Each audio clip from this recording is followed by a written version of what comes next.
Continuamos en Unidiversidad Noticias. Inauguramos un bloque de entrevista, como siempre tenemos aquí en el programa.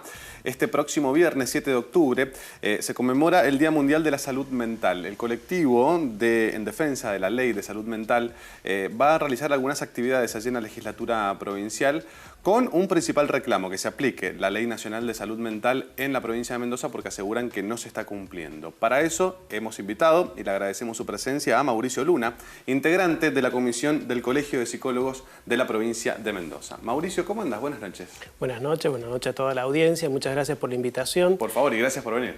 Bien, vengo en representación no solo del Colegio de Psicólogos, sino en representación de un espacio mucho más amplio, que es el colectivo en defensa de la Ley de Salud Mental en Mendoza. Es un colectivo multisectorial en donde participan usuarios, familiares, profesionales y amigos afines, digamos, a esta lucha que viene dándose en distintos lugares del país. El 7 de octubre no solo en Mendoza va a haber actos en alusión a este tema, sino en todo el país, en distintos lugares. Se convocan en diferentes horarios, con diferentes modalidades, a hacer un llamamiento al cumplimiento de la Ley de Salud Mental. ¿Podemos decir a grandes rasgos qué establece la ley y qué no se está cumpliendo? A grandes rasgos plantea un cambio de paradigma muy importante en lo que es el foco de la salud mental.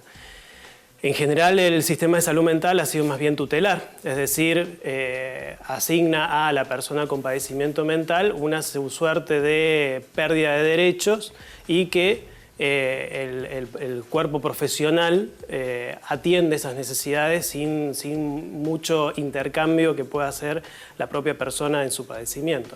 La nueva Ley de Salud Mental, que ya tiene vigencia hace 6 años, plantea una serie de cosas y básicamente el planteo central es la asignación de derechos a la persona con padecimiento mental, cualquiera sea sus circunstancias. ¿Esto qué implica? Así dicho en el aire, parece como muy metafórico, pero en el fondo es un cambio de sistema de tratamiento en las prácticas de internación y de externación de pacientes que ya no son pacientes, sino que son usuarios de servicios de salud mental en las instituciones. El proceso más promocionado de la Ley de Salud Mental es el proceso de desmanicomialización. Es decir, el cierre progresivo o la reconversión de instituciones de encierro hacia instituciones más integradas en la comunidad, para que aquella persona que por alguna circunstancia en la vida haya tenido un tipo de sufrimiento mental y requiera de esta institución, esos pasos por las instituciones sean lo más transitorio posible. Tengamos en cuenta que hay gente que ya lleva más de 40 años a veces internada en este tipo de instituciones, lo cual hace muy difícil que esa persona pueda volver a integrarse en la sociedad.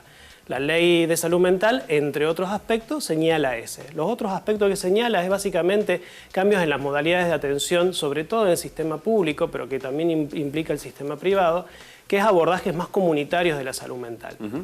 Es decir, no un esquema 1 a 1, sino contemplar factores sociales e históricos que acompañan a las personas en su proceso.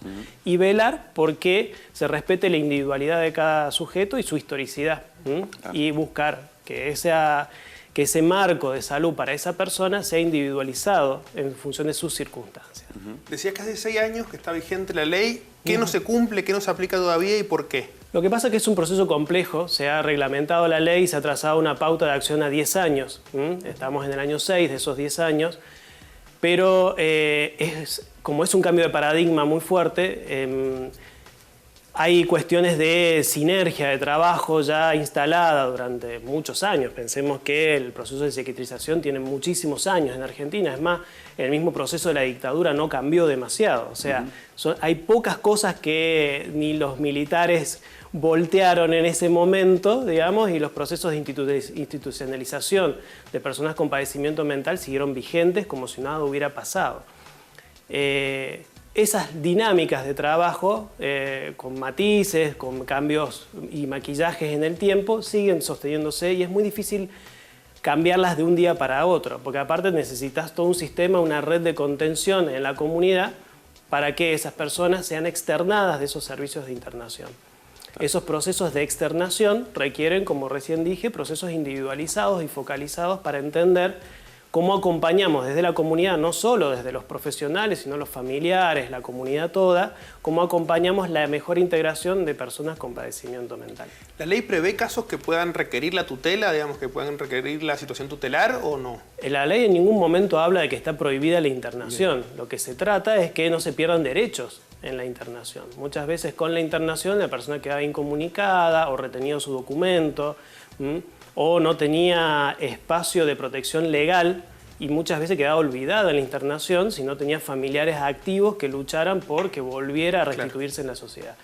Lo que busca y lo que justamente en este momento en Mendoza en particular se está reclamando, que es la creación del órgano de revisión, que es una instancia extrapoder que tiende a regular, a controlar o a tratar de ayudar en la aplicación tanto al Ejecutivo como al Poder Judicial en estas situaciones puntuales donde el sistema todavía no está del todo preparado para atender esa dinámica de que una vez que una persona deba ser internada, ese proceso de internación sea lo más corto y efectivo posible. Y en este escenario que planteás, ¿cómo están los efectores públicos de la provincia de Mendoza que tienen que ver con la salud mental? ¿Han habido algún tipo de avance para tratar de adaptarse a la ley o no? ¿Siguen siendo los mismos hace muchos años? Es muy difícil poder hacer un esquema global, porque en el medio tenés un montón de profesionales que trabajan y están de acuerdo con la aplicación de la ley de salud mental. El tema es que institucionalmente, a modo grosso, la aplicación ha sido bastante deficitaria. ¿Por qué? Porque no es solo un tema de recursos, sino que es un tema de cambio de dinámicas de trabajo. Es decir, redistribuir el personal para que esté más en contacto con la comunidad y no quede tan aislado, digamos, de la comunidad dentro de las instituciones, sobre todo las monovalentes como son el Hospital Pereira y el Hospital El Sauce. Claro. Lo cual no significa que los profesionales que trabajan en el Hospital Pereira y el Hospital El Sauce están en desacuerdo con la aplicación de la ley. Pero sí hay resistencias porque son lógicas de trabajo que deben cambiar. Algunas de maneras muy alevosas, como hay prácticas que directamente la ley de salud mental no avala, como esto que decíamos, ¿no? la privación de derechos básicos como la comunicación con otras personas, claro. Y otros más sutiles que tienen que ver con procedimientos terapéuticos un poco mejor adaptados a que el sujeto se vuelva a insertar de alguna manera en la dinámica social. Con respecto a ese punto, me imagino que debe haber un arduo trabajo con respecto a la comunicación, porque si hay un rol importante de la sociedad para contener a esa persona que salió, por ejemplo, a una internación, debe tener información de cómo proceder, de cómo manejarse, de qué valores inculcarle o cómo contenerlo, ¿no? La intención, digamos, por eso es un proyecto a largo plazo. Claro. La reglamentación prevé que en el 2020 se cierren las instituciones de encierro manicomial o monovalente para hacer instituciones, en todo caso dentro de los hospitales generales se pueda hacer estas internaciones, pero en un hospital general que tienen otra dinámica de tiempo. Claro. La adaptación en términos sociales requiere la participación de los familiares, del barrio, de la comunidad, de la escuela, de los mismos centros de salud, que muchas veces no es necesario que una persona vaya hacia, por ejemplo, estas instituciones monovalentes, sino que pueda hacer su control en el mismo centro de salud, que los centros de salud tengan dinámicas de trabajo grupal, comunitario, es decir, en el barrio mismo, no aislando al sujeto de su entorno. También debe trabajarse con desarrollo social, porque muchas personas que una vez que llegan a situaciones de internación pierden su trabajo, claro. Y que puedan recuperar su trabajo y eso no sea visto para el empleador como un riesgo potencial, porque, bueno, en general hay una visión del padecimiento mental, de la locura, como algo peligroso. Claro. Y lo que trata esta ley es de justamente borrar esa red de significaciones alrededor de la locura como algo, digamos, privativo de la convivencia social. En muchos lugares del mundo este proceso ya arrancó hace mucho tiempo, cada vez están mejor integradas las ideas de padecimiento mental en las dinámicas sociales. Hay lo que se llama casas de medio camino, claro. Departamentos que conviven personas con dificultades mentales o... incluso se ven muchas iniciativas privadas en ese sentido, ¿no? Por ejemplo, lugares chicos para, no sé, 10 hospitales personas. De día, claro, exacto, sí. Lugares de contención que ofrezcan una dinámica de trabajo. Pero la idea básicamente no es generar un montón de esas instancias, sino que pueda funcionar realmente integrado a la sociedad, porque claro. Se calcula que por lo menos 1 de cada 4 personas alguna vez va a tener un padecimiento mental serio en todo el mundo. Eso significa que si no abordamos dinámicas que nos permitan la no exclusión de los sujetos en la sociedad a través de un padecimiento mental, digamos, se desarticula algo del funcionamiento social. Y eso hay que tratar de preservarlo. Bien. Nos queda una pregunta que charlamos en producción que tiene que ver con si hay, bueno, algo respondiste, hay una tendencia a que haya más personas con problemas de salud mental, ¿no? Tiene que ver con también una dinámica de cómo funciona la sociedad, claro, ¿no? Vivimos en una sociedad que tiende a la exclusión.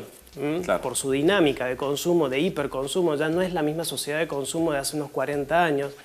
En muchos lugares se discute, el neoliberalismo no es lo mismo que la libertad de mercado como se pensaba hace 40 años. ¿Eso y qué implica? Que una persona, por más que tenga buena posición económica, buen trabajo, siempre tiene la sensación de que le falta algo y el riesgo de perderlo todo. Claro. Eso genera una sensación de riesgo permanente y que más allá de las circunstancias va presionando al sujeto permanentemente en una lógica de consumo y que lo desafectiviza, lo destraba de su red social. Mauricio, gracias por venir. Te pido muy breve, el viernes en la legislatura, ¿no? El viernes a las 11 horas, bien, en la legislatura provincial, en la peatonal Sarmiento, haremos ahí un pequeño acto donde participarán algunos números artísticos y estaremos todo el colectivo instando a los legisladores, que ya hemos tenido reuniones con los legisladores, pero instando a que articulen la movilización. Hoy hay un proyecto de ley que está ahí en la legislatura hace ya 3 años, y que es para la creación del órgano de revisión, que es esta entidad que recién les comenté. Gracias por venir. De nada. Hacemos pausa, nosotros ya venimos.